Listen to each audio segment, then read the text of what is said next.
नमस्कार। आज हम लोग जिसके ऊपर बात करने वाले हैं वो लेखक, वो कवि, वो रचनाकार आज के समय में और अपने समय में भी सबके दिलों पर राज करने वाला, एकदम गहराई सूक्ष्मता में घुसकर रचनाएं करने वाले व्यक्ति रहे हैं। उनका नाम है फणीश्वर नाथ रेणु।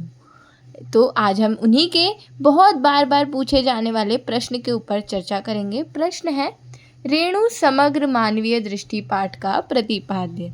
मतलब जो रेणु जी की दृष्टि थी वो समग्र मानवीय दृष्टि थी। मतलब वो गांव का भी अंचल लेते थे, किसानों का भी देखते थे, वो समाज को दिखाते थे। मतलब उनकी रचनाओं में एक समग्र दृष्टि थी, वो सब चीज़ों को समग्रता के साथ देखते थे। तो इसी प्रश्न के ऊपर आज हम लोग चर्चा करेंगे। तो चलिए हम उत्तर को शुरू करते हैं।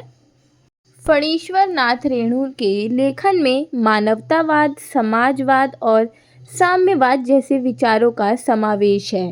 रेणु के लेखन में आंचलिक जीवन का सजीव चित्रण मिलता है।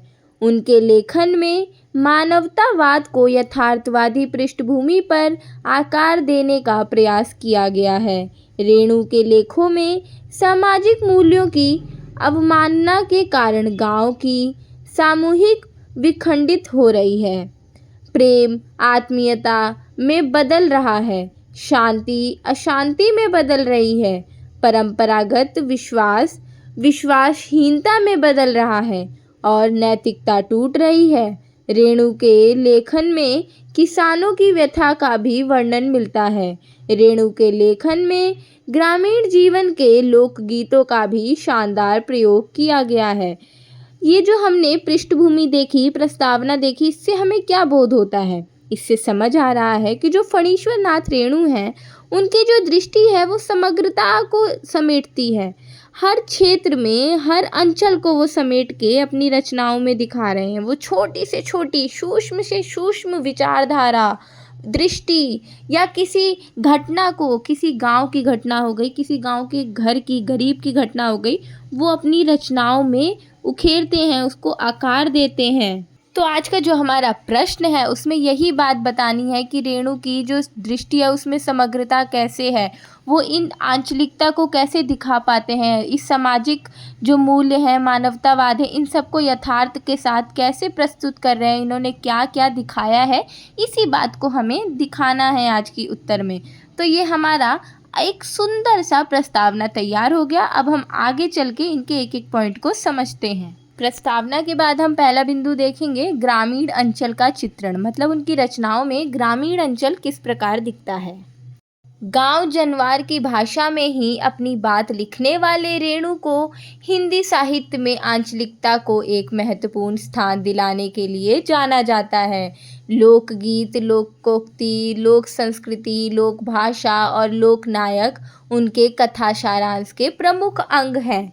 उनके कथा साहित्य में आंचलिकता इस कदर घूमती फिरती नजर आती है, इतनी घुली मुली है कि उनकी जो कथाओं का नायक अंचल ही हो जाता है। मतलब उनकी जो कथा है उसमें कोई ऐसे स्पेसिफिक नायक नहीं होता है, उनका जो नायक होता है वो पूरा अंचल ही होता है। मतलब वो पूरा गांव विशेष जिस चीज़ का वो चित्रण कर रहे हैं वो पूरा ही उनका नायक बन जाता है। क्योंकि अगर उसमें से एक भी पात्र, एक भी घटना गायब हुई तो उस उपन्यास, उस कहानी का महत्व खत्म हो जाएगा। वर्ष 1954 में प्रकाशित उनकी कालजीय रचना मैला आंचल का नायक मेरीगंज गांव ही जान पड़ता है, जिसके वातावरण में ये उपन्यास रचा गया। मतलब आप इनका जो सबसे सुप्रसिद्ध अंचलिक उपन्यास जो है मैला आंचल, उसको जब पढ़ेंगे तो वो नायक कोई वो डॉक्टर नहीं है या नायक कोई गांव का व्यक्ति नहीं है, नायक वो पूरा अंचल बन जाता है, पूरा मेरीगंज गांव ही वो नायक होता है।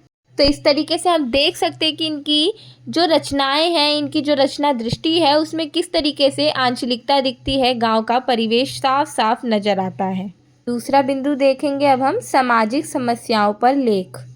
रेणु सामाजिक समस्याओं पर सिर्फ चिंतन ही नहीं करते थे, बल्कि उन सामाजिक समस्याओं के खिलाफ होने वाले आंदोलनों में हिस्सा भी लेते थे। वे उन आंदोलनों के पक्ष में अपनी कलम भी चलाते थे। एक बार भारत के पड़ोसी राज्य नेपाल में राणाशाही के खिलाफ आंदोलन हो रहा था। रेणु ने इस आंदोलन में कोइराला समुदाय का साथ दिया और उन्होंने इसी मुद्दे पर नेपाली क्रांति कथा नामक रिपोर्टाज भी लिखा। मतलब यहाँ आप देख सकते हैं, इन्होंने एक तो यहाँ बिंदु बनता है कि उन्होंने भारत का ही नहीं, नेपाल या फिर अपने पड़ोसी देशों की भी समस्याओं को देखा, एकदम बारीकी से देखा और किसका पक्ष लेना चाहिए किसका नहीं लेना चाहिए उन्होंने इसको इस रिपोर्टाज में बताया है। एक रिपोर्ट तैयार की कि इसकी नेपाल की क्या परिस्थिति है, वहाँ पे क्या हो रहा है लोगों के साथ। उन्होंने उस समाज के दुख दर्द को देखकर उसको फील किया और उसको अपनी रचना में लिखा। ऐसे उनका तीसरा बिंदु है किसानों की व्यथा का वर्णन। किसान भी रेणु के साहित्य का अहम हिस्सा थे।